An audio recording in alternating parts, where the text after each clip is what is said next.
Akbar technical channel के नाज़रीन, अस्सलामुअलैकुम। हज़रत अली अलैहिस्सलाम के फैसले। गुलाम कौन है? गुलाम कौन है? यमन के एक आदमी ने अपने लड़के को सफ़र पर भेजा तो उसके साथ एक गुलाम भी रवाना किया।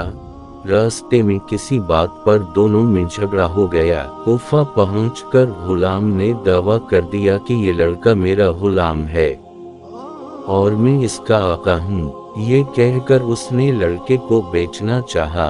जब ये मुकद्दमा हज़रत अली रज़ी अल्लाह अन्हा की खिदमत में पेश हुआ तो आपने अपने खादिम से फरमाया, कमरे की दीवार में 2 बड़े सुराख बनाओ और इन दोनों से कहो अपने अपने सर इन सुराखों से बाहर निकालें। जब दोनों ने अपने सर सुराखों से बाहर निकाल लिए तो हज़रत अली रज़ी अल्लाह अन्हा ने खादिम से फरमाया, रसूल अल्लाह सल्लल्लाहु अलैहि वसल्लम की तलवार ले आओ। खादिम तलवार लाया तो आपने खादिम से कहा, गुलाम का सर काट डालो। ये सुनते ही गुलाम ने फौरन अपना सर पीछे कर लिया, जबकि लड़का उसी तरह खड़ा रहा। यूं आपकी हुकमत अमली से मालूम हो गया कि गुलाम कौन है। झूठे गवाह भाग गए। एक मर्तबा हज़रत अली रज़ी अल्लाह अन्हा के पास एक शख्स को चोरी के इल्ज़ाम में लाया गया। साथ गवाही देने के लिए 2 गवाह भी मौजूद थे। हज़रत अली रज़ी अल्लाह अन्हा दूसरे काम की तरफ मुतवज्जे हो गए। फिर आपने झूठे गवाहों के बारे में फरमाया, जब मेरे पास झूठा गवाह आया है तो मैंने इसे सख्त सज़ा दी है। कुछ देर बाद आपने उन दोनों गवाहों को तलब किया तो मालूम हुआ कि वो दोनों झूठे गवाह पहले ही फरार हो चुके हैं। लिहाजा आपने मुल्ज़िम को आज़ाद कर दिया। 17 ऊँट कैसे तक़सीम होंगे? एक मर्तबा हज़रत सीदना अली रज़ी अल्लाह अन्हा के पास 3 आदमी आए और कहने लगे, हमारे पास 17 ऊँट हैं। एक का हिस्सा कुल ऊँटों का आधा है, दूसरे का हिस्सा तिहाई 1/3 है और तीसरे आदमी का हिस्सा सब ऊँटों में 1/9 है। आप हमारे दरमियान तक़सीम कीजिए, मगर शर्त यह है कि इन्हें काटना ना पड़े। हज़रत अली रज़ी अल्लाह अन्हा ने बीत लमाल से 1 ऊँट मंगवाया। अब 18 ऊँट हो गए। पहला शख्स जिसका हिस्सा तमाम ऊँटों में आधा था, इसे 18 के आधे यानी 9 ऊँट दे दिए। दूसरा शख्स जिसका हिस्सा तिहाई था, इसे 18 का तिहाई यानी 6 ऊँट दे दिए। फिर तीसरा शख्स जिसका हिस्सा कुल ऊँटों में 9 था, उसे कुल ऊँटों का 9वां हिस्सा यानी 18 में से 2 ऊँट दे दिए। इस तरह आप रज़ी अल्लाह अन्हा ने हुस्न तदबीर से एक मुश्किल मसले का फैसला कर दिया और 9, 6 और 2 ऊँट मिलाकर कुल 17 ऊँट इन तीनों में तक़सीम भी कर दिए और किसी ऊँट को काटना भी ना पड़ा। 1 ऊँट जो बाकी बचा उसे बैतुल माल में वापस पहुंचा दिया गया।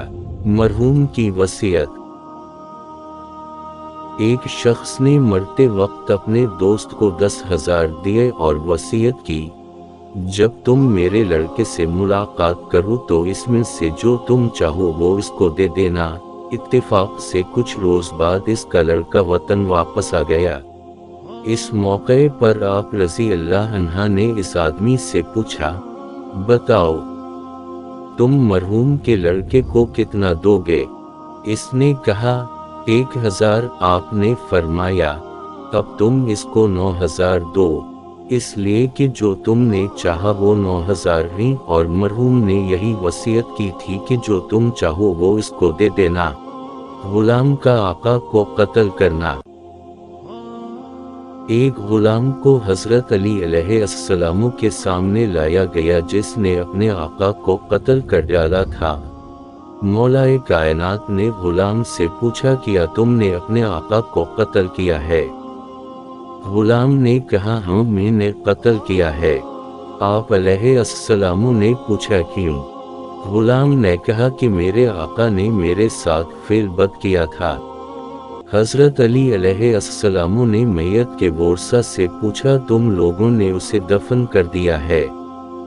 ان لوگوں نے کہا جی ابھی ابھی دفن کر کے آ رہے ہیں۔ یہ مقدمہ خلیفہ ثانی کے دربار میں ہوا تھا، تو حضرت علی علیہ السلام نے خلیفہ ثانی سے کہا کہ اس لڑکے کو 3 دن تک بغیر کسی سزا کے جیل میں رکھو، اور پھر فرمایا 3 دن بعد میرے پاس آنا۔ جب 3 دن گزر گئے تو ورثہ خلیفہ ثانی کے ساتھ مولا کائنات کے پاس گئے، تو آپ نے فرمایا مقتول کی قبر پر چلو۔ جب وہاں پہنچے تو آپ نے فرمایا کہ قبر کو کھولو اور مردہ کو باہر نکالو، لیکن جب قبر کو کھولا گیا تو قبر میں میت کا نام و نشان نہ تھا۔ جب مولا کائنات کو بتایا کہ قبر خالی ہے تو آپ نے فرمایا اللہ اکبر۔ رسول خدا صلی اللہ علیہ وآلہ وسلم نے صحیح فرمایا تھا کہ جو شخص بھی میری امت میں سے قوم لوط والا عمل انجام دے گا اور اس حالت میں مر جائے گا تو وہ قبر میں 3 دن سے زیادہ نہ رہے گا، زمین اس شخص کو قوم لوط کی طرف کھینچ دے گی۔